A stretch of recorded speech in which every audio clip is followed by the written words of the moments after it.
Hey everybody, it's me, Angel Benton, and it is time for another edition of Angel Sudsy Recap, where we delve into the world of daytime television, and we do a few reality shows on the side. And today we're doing another daytime TV show. We're doing The Bold and the Beautiful, and I've got a lot to say about The Bold and the Beautiful. But before we dive into that, I just want to give you, today's the day I'm going to Texas. That's why I'm doing this so freaking early in the morning. I just want to say that today, no, I want to say that next week. So starting, for the next episodes that I do about the daytime TV shows, which are usually on Friday, Saturday, Sunday, and Tuesday, I'm going to be doing a daytime Emmy special because the nominees have been announced, and I'm going to go through each of the nominees, and I'll specify which ones from which shows I really think are going to win. And, who had good years, who I don't think really had that much, but they probably submitted a great reel. Like, we'll talk about all that kind of stuff, and we'll break it down by each individual show, too. So I'm very excited about that, right? Oh, but this should be no surprise. The 4 nominees for Best Show are the only 4 soaps left on the air, so, yeah, okay, anyways. All right, so Bold and the Beautiful this past week, or not, well, God, it was a while ago, but like from Wednesday to Tuesday. You know what's weird is that I do these recaps from Wednesday until Tuesday. And I swear, and I know they don't even know that I'm even doing this show, let alone, well, no, they do know. But I don't think that my show has that this has any sort of, influence on anything that they do at all. But it's weird because I feel like on Tuesdays they always have, like, because you know how on most soaps, if you just watch Monday, Wednesday, Friday, you've got enough, right? But on Bold and the Beautiful, I feel like you only need to watch on Fridays and Tuesdays. I swear, Tuesdays is like a bigger cliffhanger usually than Fridays. It's so weird, but it's true. So, okay, I'm like, all right. So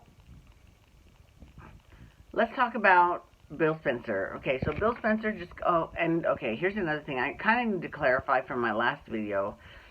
I'm not pissed off at the fans that are vocal that the show is sort of going downhill. I'm not pissed off about that at all. I mean, everyone has the right to their own opinion. Some people do it in much funnier ways than others. My whole thing was just try to at least say something positive along with it. That was all. I wasn't saying to shut up or stop your criticism. I was saying that's fine. I admire your passion, but can you at least try to make it somewhat constructive, just so that, and I'm just trying to look out for the fans actually, so that the producers don't automatically tune them out. Because if all they hear is negative, click, I don't have to mute, unfollow, block. I mean, it's not difficult to do in this day and age of social media. So, having said all that, okay, Dollar Bill Spencer.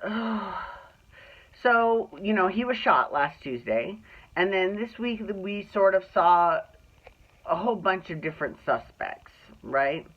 And I guarantee you this isn't the end of the suspects. I guarantee you there are way more that are showing up. But basically what happened was Katie came over to talk about the custody agreement. And the door was open. And she walks in and then she finds him, shot. So she calls the ambulance. She starts bawling. They take him to the hospital. She calls Wyatt and Liam. Wyatt won't answer his phone because he's at home drinking whiskey just like his dad, which is funny.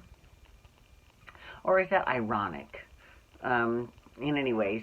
And then Liam, oh God, I swear. Scott Clifton is such a good actor, but oh my God, I want to wring his character's neck so much. I cannot stand Liam now. He always used to kind of annoy me, but overall I generally liked him. He was alright, but now he's back on the Bill Spencer train, and he's like, I'm so sorry, Dad, and blah, blah, blah. I'm like, you are a fucking doormat. Can I just tell you that? That man has been nothing but a dick to you your entire life. First of all, he didn't He didn't acknowledge your existence, but that was mostly because he didn't know. So I'm not gonna blame him for that. But once he found out, I mean, like, how much shit did Bill try to do between Liam's relationship with Hope just so that he would get with Steffi? Countless. He sprung Deacon from jail. The whole reason that Quinn even married Deacon is because he was out of jail, because Bill Spencer paid for him to get out of jail. I mean, really. And then he pushed Ridge out of a helicopter. I mean, he's done all sorts of horrible things. But let's talk. I'm focusing on Liam. And he blew up a building with Liam inside of it. Yeah, honest mistake. Whatever. I mean, I don't think that specific outcome was intended, but it's not like he wasn't going to blow up that building, and he knew what that building meant to them. I mean, it was just. And then Liam comes back to his dad. And then they write that he's going to give his dad this mug that says "World's Greatest Dad," blah, blah, blah. And then I was like, are you kidding me, really? And now this whole St. Liam act by the hospital bedside is just too much for me to take. I'm sorry. I can't do it. I just can't do it. I'm sorry. I cannot. Okay, so anyways, so you know, St. Liam and Hope also, she comes over, and you know, part of me wishes that it was Hope that did it, but part of me doesn't, because I do like the character of Hope, and that would be, even if it was explained in a way that made it not so out of character, it would still be enough out of a character that it would kind of not be Hope. So I hope it's not Hope. Okay, so anyways, they show up at the hospital and blah, blah, blah. Quinn, she's out all night, and she comes home, and she's wearing gloves, and they made sure to show the gloves, because obviously gloves don't leave fingerprints. And Eric's like, I saw the old Quinn. I don't want you to be so upset. And she's like, he's my child. I'm gonna, when someone treats Wyatt unfairly, I'm gonna step in always. And so Eric's like, I understand. And you know what I kind of realized? I know I'm gonna piss off a lot of people by saying this. Quinn is the most like Stephanie than anyone else on the canvas, for sure. I mean, she's way more like Stephanie than Brooke. And now, granted, Stephanie was kind of a bitch, but Quinn, kind of a bitch too. Likable bitches. Bitches with redeeming qualities. Now, that's actually good writing. So, I hope that they sort of explore that a little bit, because she is kind of a lot like Stephanie Forrester was. So I don't know why. You know how some people get cotton mouth? I've got the opposite. Like, my salivary glands just work overtime, especially right now. Like, I feel like I'm still asleep because I'm just going to be like drooling all over the place.